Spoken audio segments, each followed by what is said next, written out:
राज्याचे उपमुख्यमंत्री एकनाथ शिंदे यांच्यावर विडंबनात्मक गाणं तयार करणारा स्टँड अप कॉमेडियन कुणाल कामरा हा सध्या मोठ्या अडचणीत आलेला आहे।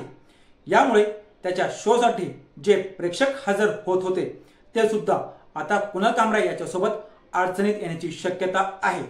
मुंबई पोलिसांकडून कुणाल कामरा याला आता समन्सवर समन्स पाठवले जात आहेत, पण काही केल्या कुणाल कामरा हा काही चौकशीसाठी हजर राहण्याचं नाव घेत नाहीये। मुंबई पोलीस कुणालचा शोध सुद्धा घेत आहेत, पण कुणाल सध्या कुठे आहे, तो कोणासोबत कॉन्टॅक्ट करत आहे याची कोणालाही कसलीही माहिती नाही किंवा त्याबाबतची कोणतीही माहिती ही पोलिसांच्या समोर आलेली नाही। आणि असं असलं तरी कुणाल कामरा हा सोशल मीडियावर मात्र ऍक्टिव्ह असल्याचं पाहायला मिळत आहे।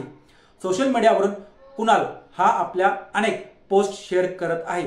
अशाच एका पोस्टमध्ये कुणालनं जाहीर माफी मागितल्याचं देखील समोर आलेलं आहे। उपमुख्यमंत्री एकनाथ शिंदे यांच्यावरचं कुणालने जे काही गाणं गायलं होतं किंवा ते गाणं नंतर व्हायरल झालं आणि व्हायरल झाल्यानंतर एकनाथ शिंदे यांचे शिवसैनिक हे आक्रमक झाले। तसंच कुणाल कामरा याच्या स्टुडिओची तोडफोड देखील करण्यात आली होती।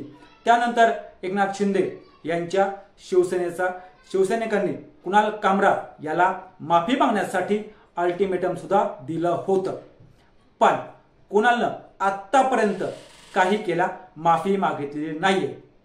अचानक त्याच्या अकाउंटवरून त्यानं केलेल्या पोस्टमध्ये माफीचा उल्लेख होता आणि या माफीच्या पोस्टमुळे त्याचे चाहते हे मोठ्या गोंधळात पडले।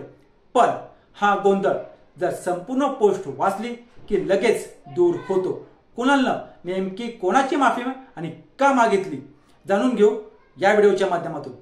नमस्कार, मी किशोर बलकवडे आणि आपण पाहतात विषयच वेगळा।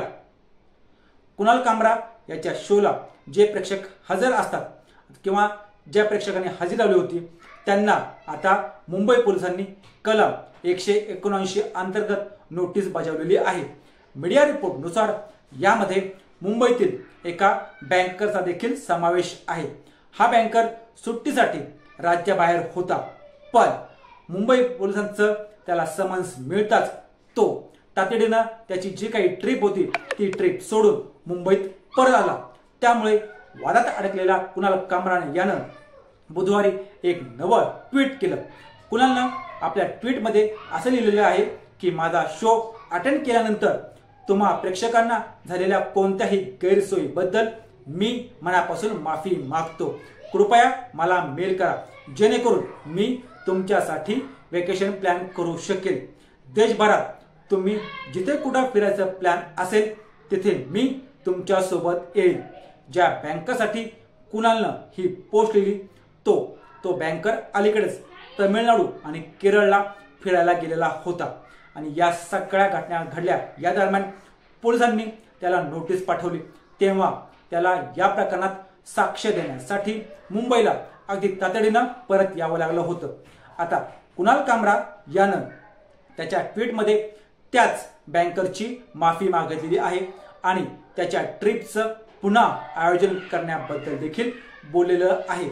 आता पोलिसांकडून कुणाल कामरा याला तिसरं समन्स देण्यात आलेलं आहे। तसंच मुंबई पोलिसांनी कुणाल कामरा याला 5 एप्रिल पर्यंत चौकशीसाठी हजर राहायला देखील सांगितलेलं आहे। पोलिसांनी जी काही माहिती दिली या दिलेल्या माहितीनुसार 36 वर्षाच्या कुणाल कामरा याला खार पोलिसांनी पोलीस स्थानकात चौकशीसाठी उपस्थित राहायला सांगितलेलं आहे, पण तो काही हजर राहिलेला नाहीये आतापर्यंत। यापूर्वी पोलिसांनी कुणालला 2दा समन्स पाठवलेलं होतं, पण कुणाल चौकशीसाठी आलाच नाही। असेच रोजच्या रोज नवनवीन व्हिडिओ पाहण्यासाठी आमच्या चॅनलला सबस्क्राईब करून व्हिडिओला लाईक करायला विसरू नका।